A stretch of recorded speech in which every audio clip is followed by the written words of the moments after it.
बात हो रही है यूक्रेनी प्रेसिडेंट और अमेरिकन प्रेसिडेंट की आपस की चपकलिश की जिसके बाद ऐसे लगता है कि दोनों ने एक दूसरे के लिए दरवाजे बंद कर दिए और डोनाल्ड ट्रंप ने इस गुफ्तगू में कह दिया था कि हम पीस चाहते हैं, बुलेट्स रुके वहाँ पर चलें, आपके लोग मरने रुकें। लेकिन दूसरी तरफ से उस तरह से डिफेंस वो अपने मौक़िफ़ का कर नहीं पाए। तो सेठी साहब, अब शॉर्ट टर्म में क्या होगा? फौरी तौर पर यूरोपियन कह तो रहे हैं कि वो बैक करेंगे, वो एक इजलास भी मुनक्किद करने जा रहे हैं, यूरोप का एक मोमेंट है, उन्होंने डिसाइड करना है, बट उनके पास अभी अमेरिकन सपोर्ट के बगैर चलना आसान तो नहीं होगा। नहीं, हो ही नहीं सकता। उसने अब सारे एम्यूनेशन बंद कर देनी है, जहाज़ बंद कर देने हैं, रॉकेट्स देने बंद कर देने हैं, और हफ्ते 10 दिन के अंदर यूक्रेन की जो वॉर एफर्ट है वो बिल्कुल अपनी गिर जाएगी वो। एंड रशिया को भी पता है इस बात का। तो अब चॉइस नहीं है यूरोपियंस के पास। उनके पास लॉन्ग टर्म का तो वो सोच सकते हैं कि उनकी अपनी डिफेंस इंडस्ट्री को जी, अपनी टेक और डिफेंस को बढ़ाना, उसको और वो सब कुछ करना तो साल लग जाएगा। तो उतनी देर में तो फारग हो जाएगा। Russia will continue to make inroads.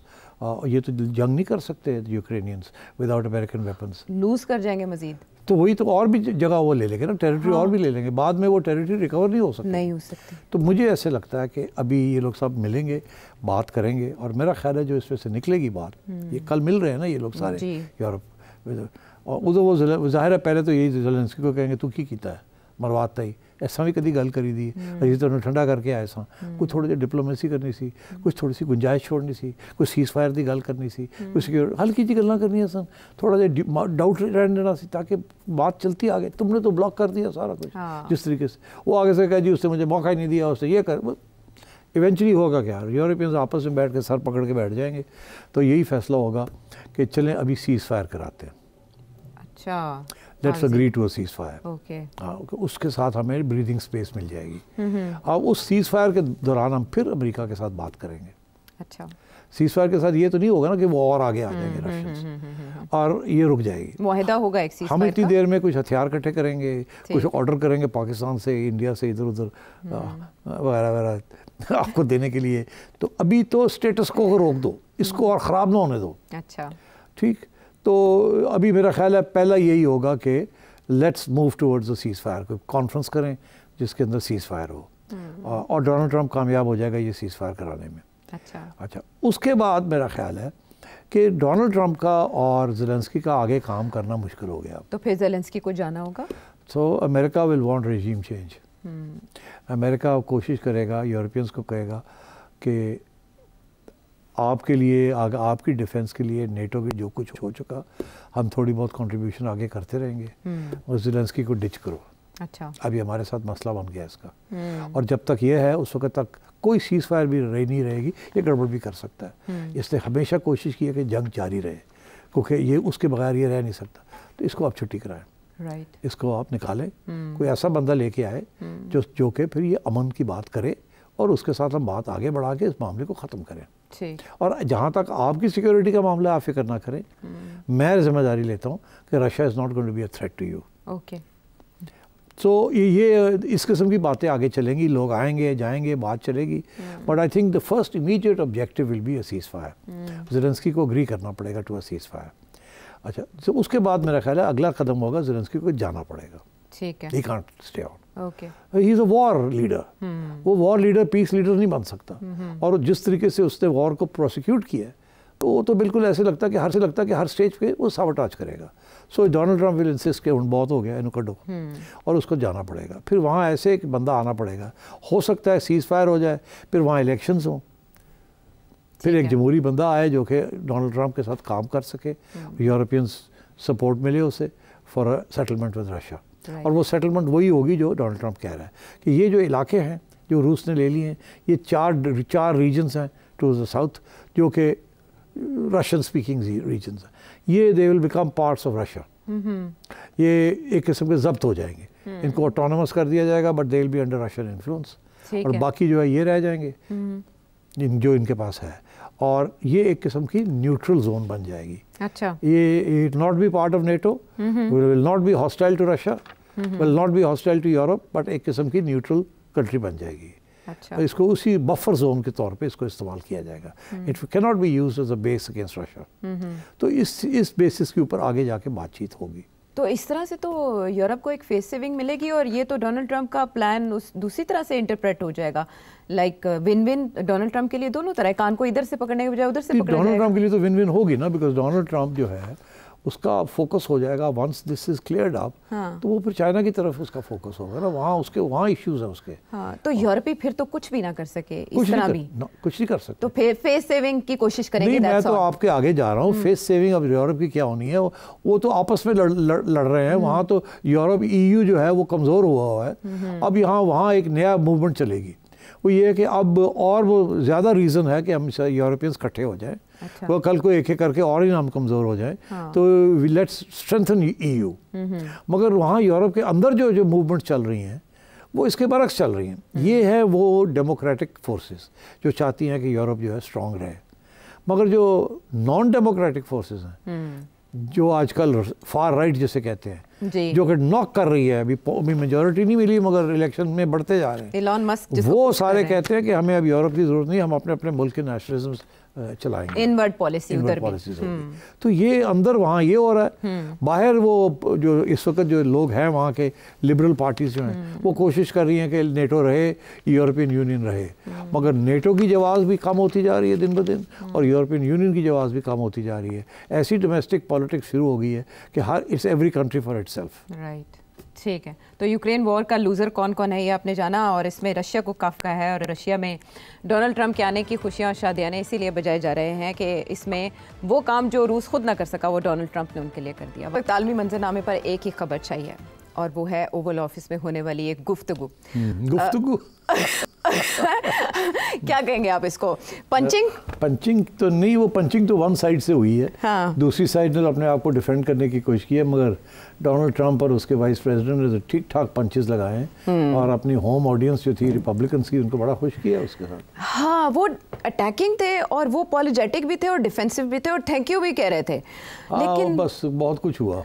सिर्फ साहब डिप्लोमेटिक कन्वर्सेशन जो तो खाया तो कुछ भी नहीं है। हाँ, पता नहीं क्या क्या हुआ वहाँ। वो अभी JD वांस सुन के तो हमने स्टेटमेंट सुनाई नहीं, जिस तरह से वो बात कर रहे थे और उन्होंने कहा कि आप लाउड नहीं बोले, उन्होंने सर ट्रंप ने इंटरवीन करके कहा कि वो ऊंची आवाज में बात नहीं कर रहे, आप सुने बात, आप बहुत ज्यादा बोलते हैं, आपके पास कार्ड्स नहीं है, आपके पास ऑप्शंस नहीं है, and there are so many things.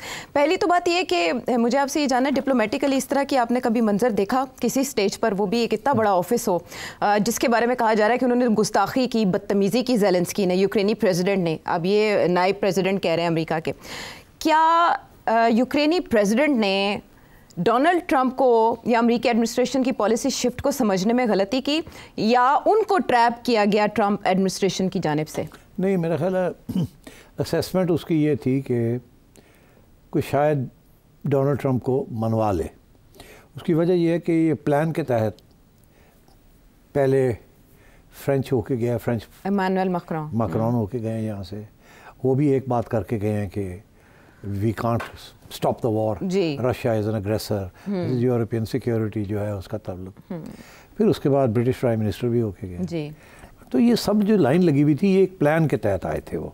अच्छा। कि डोनाल्ड ट्रंप को पहले से ज़रा सॉफ्टन किया दिया जाए, फिर ज़ेलेंस्की जाए और उसको समझाए कि ऐसे मत करें, रातों रात इसको बंद नहीं किया जा सकता, हम बड़े हमारी सैक्रिफाइसेस है वगैरह वगैरह।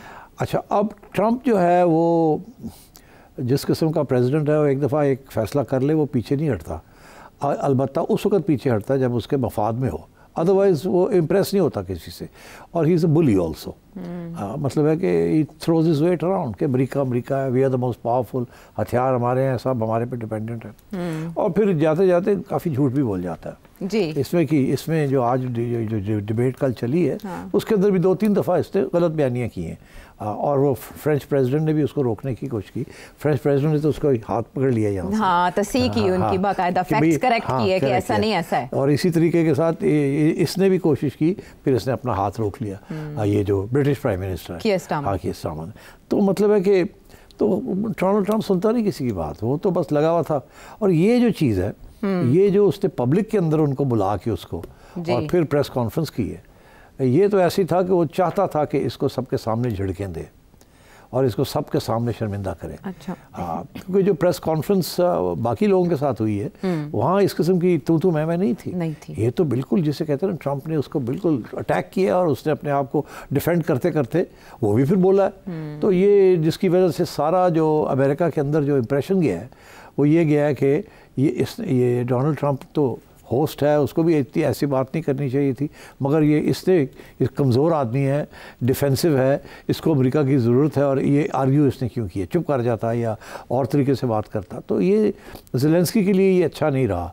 और फिर ये कि सारी मीटिंग्स उसके बाद कैंसिल हो गई और वो जो एक डील करनी थी रेयर अर्थ मिनरल्स की डील करनी थी वो भी नहीं साइन की। फिर एक खाना था रात का वो भी नहीं उसने अटेंड किया, जॉइंट प्रेस कॉन्फ्रेंस सारा कुछ ही कैंसिल कर दिया उन्होंने। कहा गया कि यहाँ से जाए। हाँ बेसिकली जाओ निकलो, जब तैयार हो जाओगे अमन की बात करने तो फिर आ जाना, अभी जाओ, अभी कोई यहाँ तुम्हारी जगह नहीं है। ये भी यहाँ तक आयशा कि ये भी कहा कि अपॉलोजाइज करो कि तुमने किस किस्म की बातें की और क्या किया, डिसरिस्पेक्टफुल रहे आप, तो माफी मांगे अमेरिकन प्रेसिडेंट। तो मतलब है कि ज़ेलेंस्की की तो जिसे कहते हैं I don't think he expected कि ये उसके साथ होगा।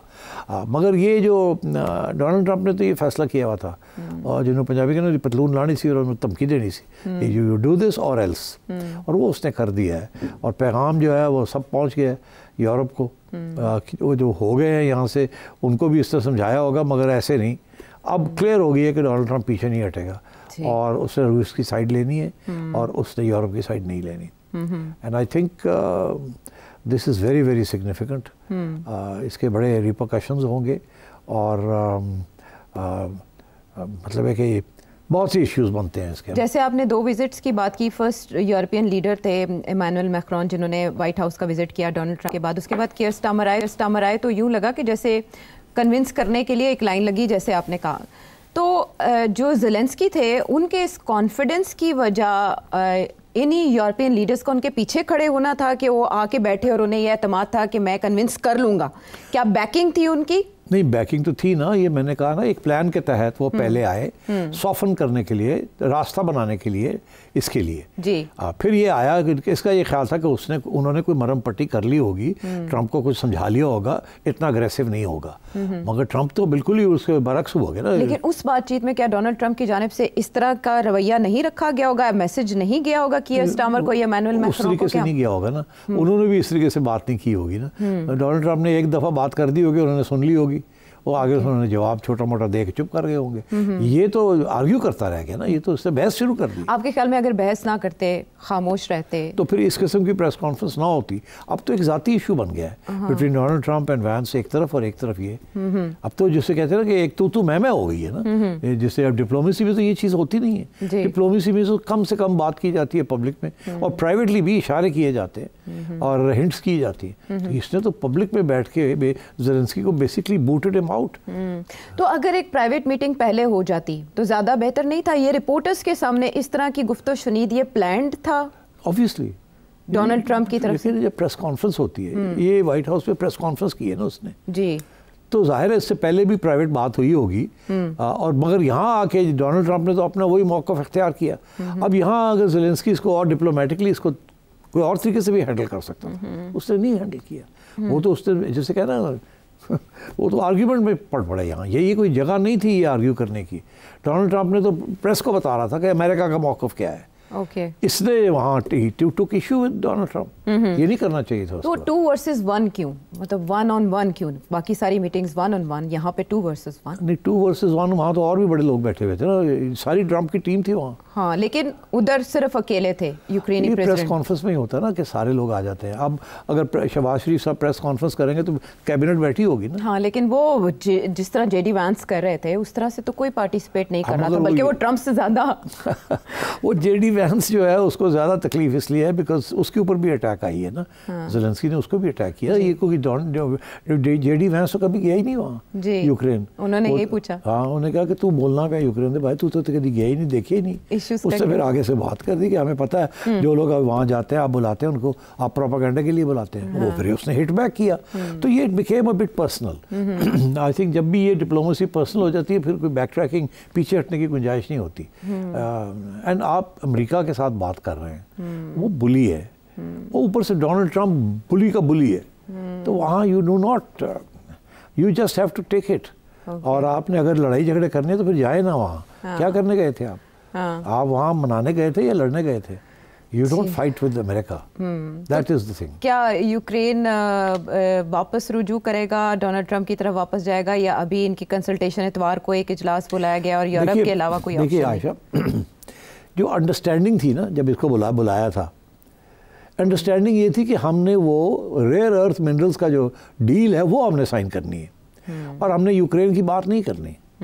ये इशारा कर दिया गया था पहले कि ये आप आ रहे हैं, हमने वो ड्राफ्ट तैयार किया हुआ है, वो आप ड्राफ्ट साइन करेंगे जी। उसके अंदर भी इसने आने से पहले ही ज़ेलेंस्की ने उसको खोल दिया। उसने कहा कि जी उस ड्राफ्ट के अंदर हमारी सिक्योरिटी गारंटीज़ का जो इशू है वो सही तरीके से हैंडल नहीं किया गया। अभी वही ज़रूरत नहीं थी ये कहने की। अगर ये कहते भी तो जब मीटिंग होती और ड्राफ्ट के ऊपर डिस्कशन इनसाइड होती तो वहाँ कहते। और जब इसने ये बयान दे दिया कि उसके अंदर हमारे लिए सिक्योरिटी गारंटीज़ नहीं है, हमने ड्राफ्ट पढ़ा है, कहता है अभी शुरू नहीं हुई डिस्कशन, पहले से ही बयान आ गया, हमने ड्राफ्ट पढ़ लिया, अमेरिका ने हमें भेजा था और उससे हमारी सिक्योरिटी गारंटीज़ की बात नहीं है तो इसके ऊपर बहस होगी। ये नहीं करना चाहिए था ना। फिर उसके ऊपर फिर डोनाल्ड ट्रंप ने जवाब दे दिया। उसने कहा तुम्हें और क्या कौन सी सिक्योरिटी गारंटी चाहिए? जब अमेरिका अपने पैसे लगाएगा वहाँ तो इससे बड़ी सिक्योरिटी गारंटी क्या हो सकती है? तो ये बात अभी शुरू नहीं हुई ऑफिशियली या फॉर्मली, तो पब्लिक के अंदर दोनों ने अपने मौक़िफ़ जो है वो पेश कर दिए और इन सॉर्ट ऑफ तू मैं sort of format. Again Zelensky is known to be a bit of वो है यू नो उसकी जो रेपुटेशन है is not good. He is also a dictator by western standards. वो डिक्टेटर है, इलेक्शन कराने थे उससे इलेक्शन नहीं कराए और इमरजेंसी डिक्लेयर करके बैठ गया। फिर वो चाहता है कि जितनी देर ये वॉर चलेगा उतनी देर उसको कोई नहीं हिला सकता। तो ये भी उसके बारे में शक है कि ही डजंट वांट पीस। वो अमन चाहता ही नहीं है, वो चाहता है कि ये जंग वंग हो। अच्छा, उधर से डोनाल्ड ट्रंप का जो मेन इशू है वो यही है कि अब उसने अपनी इलेक्शन इस चीज़ के ऊपर जीती है ना कि मैंने अब जंगें नहीं करनी, ना जंगें नहीं मैंने सपोर्ट करनी, ना अमेरिका के पैसे ज़ाया करने हैं इन फॉरेन एडवेंचर्स। और इसीलिए वो 390 बिलियन जिसके ऊपर ब्रिटिश प्राइम मिनिस्टर ने कहा नहीं it's not 390 billion, it's about 190, 390 नहीं है, 350 नहीं है, 350 बिलियन हाँ नहीं है। मगर उसने सुनी उसकी बात और फिर 3 दफ़ा वही बात कही, 350 बिलियन। तो ये डोनाल्ड ट्रंप है ना। हाँ, so this is what happened there and I think अब जो हो गया सबको पता क्या हो गया। लेट्स डिस्कस के इसके कॉन्सिक्वेंसेस बिल्कुल क्या होंगे इसके कॉन्सिक्वेंसेस। और यूक्रेन प्रोजेक्ट से तो अब अमेरिका इसी बहाने मुकम्मल अलग हो गया, मुकम्मल अलग हो गया। वो बेलारूस का प्रेसिडेंट भी रूस के साथ है, जो पुतिन जो है बहुत खुश है, ज़ाहिर है। क्योंकि जो डोनाल्ड ट्रंप जो बात कह रहा है वो ये कह रहा है मोटी बात कि अब पहले सीज़ फायर हो जाए जी। उसके बाद जो इलाके रूस ने ले लिए, कब्ज़ा कर लिया वो रूस के हो जाएंगे, उसके इन्फ्लुएंस में आ जाएंगे, वो एक किस्म की बफर जोन बन जाएगी। ठीक, और जो बाकी इलाके हैं वो रहे यूक्रेन के पास। और यूक्रेन जो है वो नेटो का मेंबर नहीं बनेगा क्योंकि रूस के 2 ऑब्जेक्शंस थे। एक ये था कि ये जो इलाके रूस ने लिए ये एक यहाँ रशियन स्पीकिंग पॉपुलेशंस हैं। Because don't forget Ukraine used to be part of Soviet Union. इस Ukraine used to be the most important state of the Soviet Union, USSR जो होती थी, तो सोशलिस्ट रिपब्लिक्स। तो यहाँ सबसे ज़्यादा न्यूक्लियर आर्सेनल भी यूक्रेन के अंदर था। बाद में जब डिसमेंटलिंग करनी पड़ी तो यहाँ से सारे एटॉमिक वेपन्स रिमूव करने पड़े and missiles and so on. तो Ukraine is a very rich country in minerals and in other wealth and was also a very armed country under the Soviet Union. मगर हुआ ये कि जब Soviet union breakup किया तो उस वक्त वहाँ के प्रेसिडेंट से गोर्बाचोव ने जो डील की, उस वक्त प्रेसिडेंट क्लिंटन से पहले बुश था, जॉर्ज बुश। उस 90 में ये सोवियत यूनियन 89-90 में ब्रेकअप हुआ। उस वक्त इन वेस्टर्न पावर्स ने अप्रोच किया गोर्बाचोव को कि जर्मनी जो है वो डिवाइडेड था ईस्ट एंड वेस्ट। उन्होंने कहा जी इनको यूनाइट होने दें, आप इजाज़त दे दें कि हम इनको यूनाइट कर दें। गोर्बाचोव ने आगे से कहा कि हाँ मेरी तरफ से कोई ऑब्जेक्शन नहीं है, आप यूनाइट कर दें, क्योंकि जर्मनी 1 और 1 जब हो जाता है तो बहुत स्ट्रॉन्ग हो जाता है।